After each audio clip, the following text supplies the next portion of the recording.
Hello friends, welcome back to my channel. இன்றைக்கி நம்ம பார்க்க போகிற ரெசிபி ஒரு சைட் டிஷ் ரெசிபி தான் பார்க்க போகிறோம். ரொம்ப சிம்பிளாக குக்கர்லேயே செஞ்சிடலாம். எப்போவுமே நம்ம பூரி சப்பாத்திக்கு கிழங்கு இல்லைனா குருமா இந்த மாதிரி நம்ம செய்வோம். இந்த ரெண்டையும் விடுமே ரொம்ப ஈஸியான ரெசிபி தான் நம்ம இன்றைக்கி பார்க்க போகிறோம். பச்சை பட்டாணி வச்சு குருமா எப்படி செய்கிறதுன்னு பார்க்கலாம். ஆனால் நம்ம இந்த குருமாவுக்கு நம்ம தேங்காய்லாம் எதுவும் அரைச்சி ஊற்ற போகிறதில்ல. ரொம்ப சிம்பிளான மசாலா, சிம்பிளான மெத்தடில் நம்ம செய்ய போகிறோம்.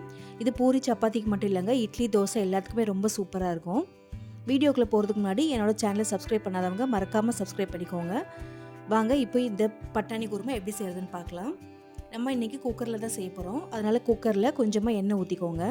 ஒரு 4லேருந்து 5 டேபிள் ஸ்பூன் அளவுக்கு எண்ணெய் ஊற்றிக்கோங்க. இதுக்கு நீங்கள் ரீஃபைண்ட் ஆயிலை விட கோகோனட் ஆயில் சேர்த்துக்கிட்டிங்கன்னா ரொம்ப நல்லாயிருக்கும். இப்போ இந்த எண்ணெய் சூடானதும் கொஞ்சமாக சீரகம் போட்டுக்கோங்க. இப்போ இந்த சீரகம் பொரிஞ்சதும் நம்ம இதில் கட் பண்ணி வச்சுருக்க வெங்காயத்தை சேர்த்துக்கலாம்.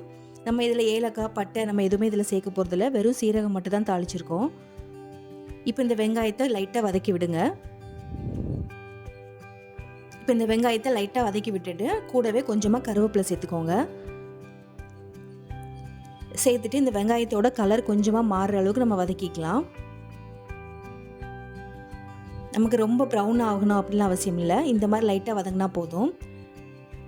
இப்போ நம்ம இது கூட இந்த குருமாவுக்கு தேவையான இஞ்சி பூண்டு பேஸ்ட்டு சேர்த்துக்கலாம்.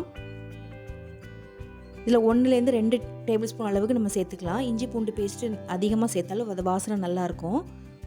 இப்போ சேர்த்துட்டு இதோட பச்சை வாசனை போகிற அளவுக்கு நம்ம வதக்கி எடுத்துக்கணும்.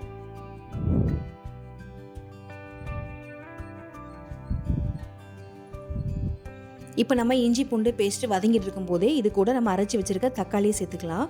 நான் 3 பெரிய தக்காளி பழம் எடுத்து அரைச்சி வச்சுருக்கேன், அதை நம்ம இதில் சேர்த்துக்கலாம். நான் 3 பெரிய வெங்காயம் எடுத்துருந்தேன், அதே அளவுக்கு தக்காளியும் எடுத்திருக்கேன். எடுத்துகிட்டு இதை நல்லா கலந்து விட்டுருங்க. இப்போ நமக்கு இந்த தக்காளி இஞ்சி பூண்டு பேஸ்ட் எல்லாத்தோட பச்சை வாசனை போகணும். அதுக்காக நம்ம ஒரு மூடி போட்டு இதை ஒரு 2லேருந்து 3 நிமிஷம் வதக்கி விட்டுடலாம்.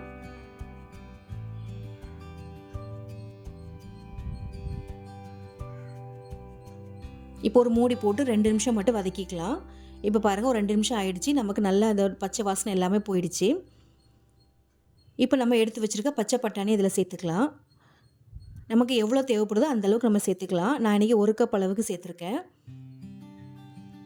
இது கூட நீங்கள் கேரட், பீன்ஸ் இதெல்லாம் கூட சேர்த்துக்கலாம். இன்றைக்கி நான் வெறும் பச்சை பட்டாணி மட்டும் தான் சேர்த்துருக்கேன். சேர்த்துட்டு இதை நல்லா கலந்து விட்டுருங்க.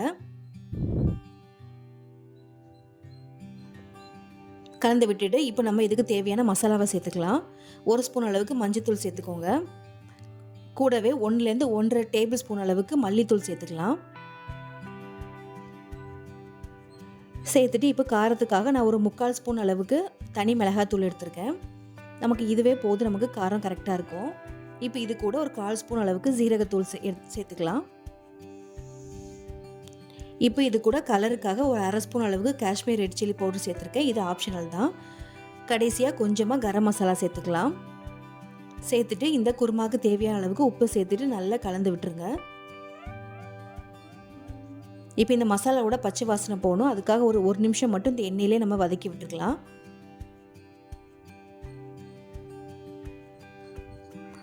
ஒரு நிமிஷம் மட்டும் வதங்கினா போதும், ரொம்ப நேரம் வதங்கணும்னு அவசியம் இல்லை. இப்போ பாருங்கள், 1 நிமிஷம் ஆயிடுச்சு. இப்போ இந்த குருமாவுக்கு தேவையான நம்ம தண்ணி ஊற்றிக்கலாம். நமக்கு எந்த அளவுக்கு திக்னஸ் வேணுமோ அந்த அளவுக்கு நம்ம தண்ணி ஊற்றிக்கலாம். நான் இன்றைக்கி 2 கப் அளவுக்கு தண்ணி சேர்த்துருக்கேன். நம்ம இதில் இன்றைக்கி தேங்காவோ இல்லைன்னா தேங்காய் பால் நம்ம எதுவுமே சேர்க்க போகிறதில்ல. நம்ம மல்லித்தூள் சேர்த்துருக்கிறதுனால நமக்கு அதுவே நல்லா திக்னஸ் கொடுக்கும் நமக்கு. இப்போ தண்ணி சேர்த்துட்டு நல்லா கலந்து விட்டுருங்க. இப்போ உப்பு தேவையான அளவுக்கு இருக்குதான்னு செக் பண்ணி பார்த்துட்டு கடைசியாக கொஞ்சமாக கொத்தமல்லி இலை போட்டுட்டு குக்கரை மூடி விட்டுருங்க. அவ்வளோதான், நம்ம இப்போ எல்லாமே சேர்த்தாச்சு. இப்போ குக்கர் மூடிட்டு ஒரு 2 விசில் மட்டும் விட்டுருங்க.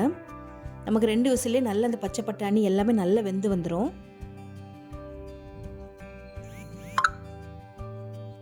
இப்போ பாருங்கள், நான் ஒரு 2 விசில் விட்டு எடுத்திருக்கேன். நமக்கு சூப்பராக நல்லா வெந்து வந்திருக்கு. நம்மளோட குருமாவும் நமக்கு சீக்கிரமாகவே ரெடி ஆகிடுச்சு. நம்ம குக்கரில் ரொம்ப சிம்பிளான மெத்தடில் தான் பார்த்துருக்கோம். இது கண்டிப்பாக ஒரு வாட்டி நீங்கள் ட்ரை பண்ணி பாருங்கள். இப்போ இதில் கடைசியாக கொத்தமல்லி இலை சேர்த்துக்கலாம். நம்ம ஏற்கனவே கொத்தமல்லி இலை சேர்த்துருந்தோம், அதனால் இது கொஞ்சமாக சேர்த்துட்டு ஒரு வாட்டி கலந்து விட்டுருங்க.